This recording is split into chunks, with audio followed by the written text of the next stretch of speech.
যে কি রকম শসা ঝুলে আছে। এই যে এই পাশে একদম দেশি শসার মতো কালার। আপনারা যারা দ্বিধাদ্বন্দ্বের মধ্যে ভুগছিলেন তারা অবশ্যই এখন জাদু শসাটা করতে পারেন। এটা কিন্তু এখনই চাষ করার সময়। আসসালামু আলাইকুম, আরও একটা নতুন ভিডিওতে আমার ইউটিউব চ্যানেলে আপনাদেরকে স্বাগতম। শসার প্রজেক্টে আজকে আপনাদেরকে নিয়ে আসার একটাই উদ্দেশ্য, সেটা হলো আমার এই প্রজেক্ট থেকে কিন্তু আমি তৃতীয়বার হারভেস্ট করেছি এবং কি আজকে এই প্রজেক্টে পানি সেচ দিয়ে দিচ্ছি। আর আগামীকালকে কিন্তু আমি এইখানে শসা হারভেস্ট করব চতুর্থবারের মতো। তো আলহামদুলিল্লাহ, আল্লাহর অশেষ রহমতে আমার এই জাদুর প্রজেক্টে কিন্তু ভালো রকম ফল সেটিং হয়েছে এবং কি ফলগুলা খুবই সুন্দর আকারে বেড়ে উঠতেছে। তো মূলত শীতকালে যারা শসা চাষ করেন তাদের বিশেষ করে একটা দিক খেয়াল রাখতে হবে। আমি কিন্তু আপনাদেরকে বিগত কিছু ভিডিওতে বলেছিলাম যে আমার এই প্রজেক্টে খুব টেকনিক করে পাখি তাড়িয়েছি। আর যারা শীতকালীন শসা চাষ করতে চাচ্ছেন তারা অবশ্যই পাখির যন্ত্রণা উপভোগ করবেন, কারণ শীতে কিন্তু অনেক ধরনের পাখি এসে অত্যাচার করে শসাগুলাকে। পাখির অত্যাচার থেকে শসার জালিগুলাকে রক্ষা করতে অবশ্যই আমার মতো একটা টেকনিক অবলম্বন করে দেখতে পারেন, কারণ অনেকেই শসার প্রজেক্টে নেট দিয়ে কিন্তু পাখির যন্ত্রণা থেকে রক্ষা করেন। আর আমি কিন্তু ওই নেট ব্যবহার না করে একটা টেকনিক অবলম্বন করেছি। এই যে আমি আপনাদেরকে দেখানোর চেষ্টা করি। এই যে উপর দিয়ে কিন্তু আমি যে গেঞ্জির লেবেল আছে, এটা গার্মেন্টসে পাওয়া যায়। তো গার্মেন্টস এলাকায় থেকে কিন্তু আমি এই গেঞ্জির লেবেলটা নিয়ে আসছি। তো মাত্র 100 টাকা দিয়ে এই 20% জায়গায় কিন্তু আমি ছেয়ে ফেলেছি। তো এটার জন্য কিন্তু আমার এই প্রজেক্টে পাখি আসতে পারে না। তো এই যে গেঞ্জির যে লেবেল, এই লেবেলগুলো কিন্তু আমি বেঁধে দিয়েছি চারপাশেই জানলার।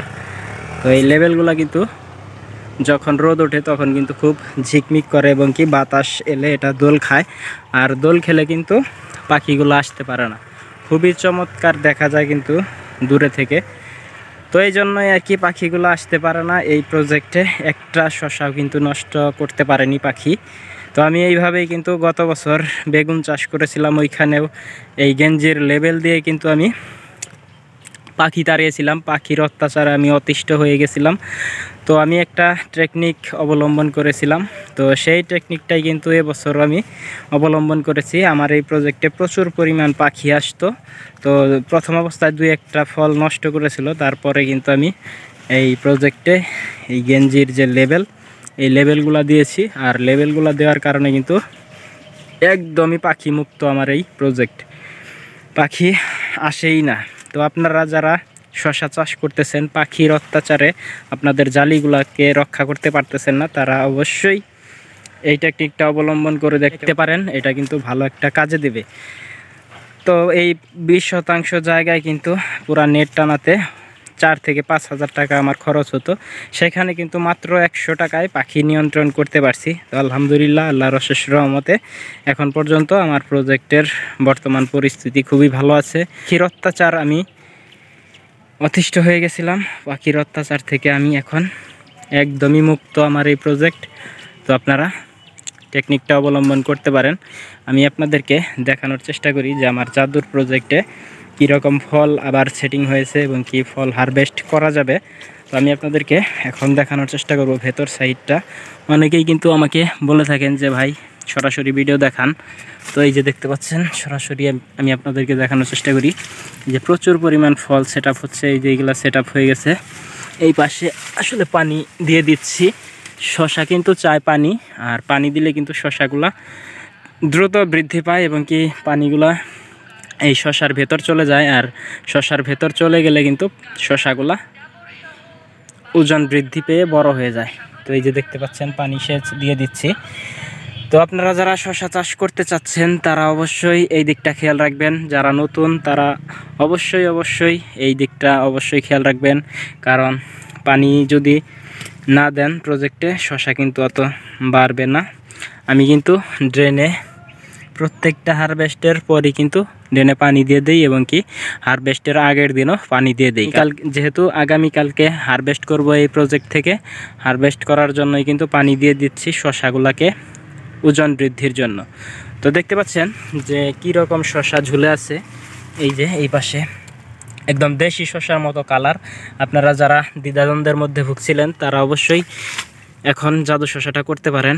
এটা কিন্তু এখনই চাষ করার সময়। আমি যেহেতু 1 মাস আগে করে ফেলেছিলাম, তো আমি যখন চাষ করেছিলাম তখন গরম ছিল, সেই জন্যই গাছের বৃদ্ধিটা বেশি হয়েছিল, ফল আসতে একটু লেট হয়েছিল। তো আপনারা যারা এখন চাষ করতে চাচ্ছেন তাদেরকে বলবো যে এটার সময় কিন্তু এখনই আপনাদের চাষ করার, আপনারা চাইলে চাষ করতে পারেন। তো আমি ভেতর সাইডটা একটু গিয়ে আপনাদেরকে দেখানোর চেষ্টা করি কীরকম ফল আছে এখন পর্যন্ত। এই যে প্রচুর পরিমাণ ফল কিন্তু ঝুলে ঝুলে আছে, এই যে গিটে গিটে ফল আসছে, এগুলো সব সেটিং হয়ে গেছে। এই যে এই পাশে আছে, তো ওই পাশে কিন্তু প্রচুর ফল আছে। আমি আপনাদেরকে দেখানোর চেষ্টা করি, যেহেতু পানি দিয়েছি ভেতর সাইডটা যাওয়া একটু কষ্টসাধ্য, তারপরও আমি আপনাদের সুবিধার্থে দেখানোর চেষ্টা করি। এই যে ফল, শুধু ফল আর ফল। এই যেগুলো হারভেস্ট করা যাবে, এই যে এগুলো সব হারভেস্টের উপযোগী হয়েছে। এক একটা শসা প্রায় 200 গ্রাম করে ওজন হয়ে গেছে, 200-250 গ্রাম করে ওজন হয়ে গেছে এক একটা শসা। জাদু শসা 3টা থেকে 4টায় কেজি হয়ে যায়। তো সেই দিকটা কিন্তু খুব ভালো একটা দিক। এই যে দেখতে পাচ্ছেন অনায়াসে মন হয়ে যায়। এই যে দেখতে পাচ্ছেন প্রচুর পরিমাণ শসা। আমি যত সামনে যাব তত কিন্তু শসা ঝুলে ঝুলে আছে। এই যে প্রত্যেকটা গাছেই শসা, শুধু শসা আর শসা। আর শসা কিন্তু পানি খুব পছন্দ করে, সেই কারণেই কিন্তু আমি আমার প্রজেক্টে পানি সেচ দিয়ে থাকি। এই যে দেখতে পাচ্ছেন এই দিকটাতে শসার কিন্তু অভাব নেই। এই যে এই পাশেও শসা আছে, প্রচুর পরিমাণ শসা, শুধু শসা আর শসা। এই যে এই পাশে দেখতে পাচ্ছেন প্রচুর পরিমাণ শসা। তো আপনারা যারা অনেকেই বলেন যে ভাই ভিডিও কাট না করে দেখান, তো আমি তাদের উদ্দেশ্যেই আজকে করতেছি। এই যে দেখতে পাচ্ছেন শসার কিন্তু কমতি নেই, প্রচুর পরিমাণ জালি। আপনারা চাইলে কিন্তু এই ইয়ারমালাক সিডসের জাদু করতে পারেন। তো জাদু আসলেই আমার প্রজেক্টে জাদু দেখাবে মনে হচ্ছে এবছর। গত বছরও কিন্তু আমি রমজান মাসে এই শসা করেছিলাম। এই যে প্রচুর পরিমাণ জালি এখন আছে এই দিক দিয়ে। আমি আগামীকালকে এগুলো হারভেস্ট করব। প্রচুর পরিমাণ জালি সেট আপ হচ্ছে। এই যে উপরের সাইডেও কিন্তু জালি সেট আপ হয়ে গেছে। এই যে জালি এগুলো 2-1 দিনের ভেতর হারভেস্ট করা যাবে, যেগুলো হারভেস্টের উপযোগী হয়ে গেছে। তো যারা দ্বিধাদ্বন্দ্বের মধ্যে ভুগছিলেন তারা জাদু চাষ করতে পারেন, প্রচুর পরিমাণ ফল আসছে। তো আপনাদের নিকটস্থ দোকানে যদি বীজ না পান তাহলে আমার কাছ থেকে নিতে পারবেন। জাদু, আইস গ্রিন, মালিনী, শীতের সেরা জাতগুলাই কিন্তু আমি আমার প্রজেক্টের জন্য এনেছি, এবং কি কিছু বীজ স্টক অ্যাভেলেবল আছে।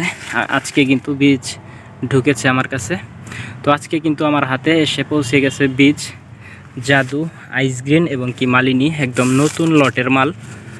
তো আপনারা চাইলে আমার কাছ থেকে নিতে পারেন, এবং কি আপনাদের নিকটস্থ দোকান থেকেও নিতে পারেন। তো আমি কিন্তু মূলত বীজ ব্যবসায়ী না, আমি প্রজেক্টের জন্যই আনি, এবং কি যারা না পান তাদের দেওয়ার চেষ্টা করি। তো চাইলে আমার কাছ থেকে নিতে পারেন, আমি কিন্তু আপনাদেরকে দিতে পারবো। তো সবাই আমার চ্যানেলের সাথে থাকবেন, এবং কি আমার জন্য দোয়া করবেন যেন আমার প্রজেক্ট থেকে আমি এবছর ভালো একটা টাকা ইনকাম করতে পারি। এই দেখতে পাচ্ছেন এই পাশে কিন্তু প্রচুর পরিমাণ জালি, আসলে অবিশ্বাস্য ফল সেট আপ হয়েছে এই পাশ দিয়ে। এই যে আমি কিন্তু এখান থেকে 2 দিন আগে শসা বিক্রি করেছি।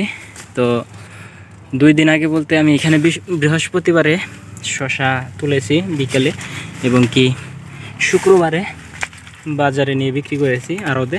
তো এখানে কিন্তু ভালো টাকায় বিক্রি করেছিলাম, 2400 টাকা মন। অন্যান্য শসা দেখতে কালো সাইজ, সেই কারণেই কিন্তু ওইগুলার দাম আমার চেয়ে অনেক কম। ওইগুলা কিন্তু বিক্রি হয়েছে 2000 থেকে 2100 টাকা। তো আমার এই শসাটা আড়তের সেরা শসা ছিল, সেই কারণে আমি বিক্রি করতে পারছি 2400 টাকা। আর দেশি শসাও কিন্তু চলছে 2500 থেকে 2400 টাকা। তারপরও কিন্তু আমি হাইব্রিড শসা 2400 টাকায় বিক্রি করেছি। তো বুঝতেই পারছেন যে জাদু শসার কালার সাইজ কীরকম হয়ে থাকে। এই দেখতে পাচ্ছেন কাঁটাযুক্ত, একদম কাঁটা আকারে হয়ে আছে। এই শসা আসলে কাস্টমার দেখলেই পাগল হয়ে যায়, সেই জন্যই কিন্তু দামে বিক্রি করা যায়। আর এখন কিন্তু মানুষ যেইটাই পছন্দ হয় ওইটা কিন্তু বেশি দামেই কিনে থাকে। মানুষ এখন টাকার দিকে চায় না, যেটা সুন্দর চেহারা ওটার দিকে কিন্তু মানুষের লোভ থাকে। তো দেখতে পাচ্ছেন যে কীরকম ফল চলে আসছে। আপনারা চাইলে এয়ার মালিক সিডসের জাদু আইসবিন করতে পারেন। এগুলো কিন্তু দেশি শসার মতো দেখতে, কালার, সাইজ এবং কি ওজনের দিক দিয়ে সেরা। এই যে দেখতে পাচ্ছেন প্রচুর পরিমাণ জালি, প্রত্যেকটা গাছেই ঝুলে ঝুলে আছে। এই যে আমি কিন্তু একটা মাচায় একদম ওই পাশ থেকে কিন্তু আমি এই পাশ পর্যন্ত আপনাদেরকে দেখানোর চেষ্টা করতেছি, কারণ আপনারা অনেকেই কিন্তু বলেছেন যে ভাই কেটে কেটে ভিডিও দেখান। আসলে আমি যখন শসা হারভেস্ট করি তখন যদি ভালো লাগে যে শসা ভেতর সাইডটা, তখন আমি কিছু ফুটেজ নিয়ে থাকি। তো এই ফুটেজগুলো অ্যাড করে পরবর্তীতে ভয়েস দিয়ে কিন্তু আমি আপনাদেরকে দেখানোর চেষ্টা করতাম। তো অনেকেই ভাবছেন যে ফেক ভিডিও করে থাকি, অন্য মানুষের প্রজেক্টের ভিডিও ভেতরে ঢুকিয়ে দেই। তো তাদের উদ্দেশ্যে বলবো ভাই, আমি কিন্তু আসলে বীজ ব্যবসায়ী না, আমার প্রজেক্টের ভিডিওগুলাই কিন্তু আমার চ্যানেলে আপলোড দিয়ে থাকি।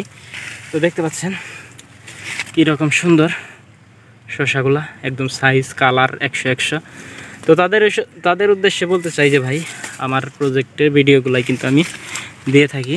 তো দেখতে পাচ্ছেন আসলে একজন কৃষক কিন্তু কৃষকের মর্ম বুঝে আপনাদেরকে উল্টাপাল্টা বীজ সাজেস্ট করে আপনাদের লস খাইয়ে তো আমার কোনো লাভ নেই।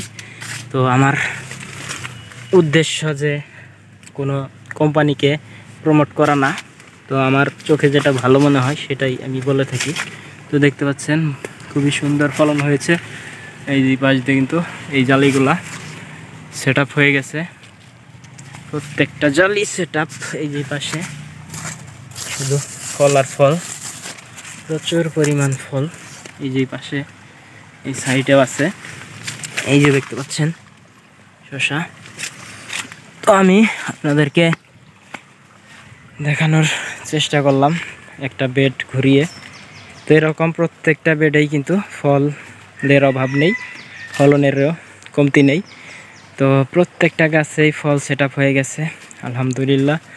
আল্লাহর অশেষ রহমতে প্রজেক্টের বর্তমান পরিস্থিতি খুবই ভালো। তো আপনাদেরকে আমি আরেকবার বলতে চাই যে আপনারা যারা বীজ নিতে চান তারা কিন্তু আমার কাছ থেকে নিতে পারেন। আর অবশ্যই আমার চ্যানেলটি সাবস্ক্রাইব করে রাখবেন আমার প্রজেক্টের পরবর্তী আপডেট পাওয়ার জন্য। তো সবাই ভালো থাকবেন, সুস্থ থাকবেন, আল্লাহ হাফেজ।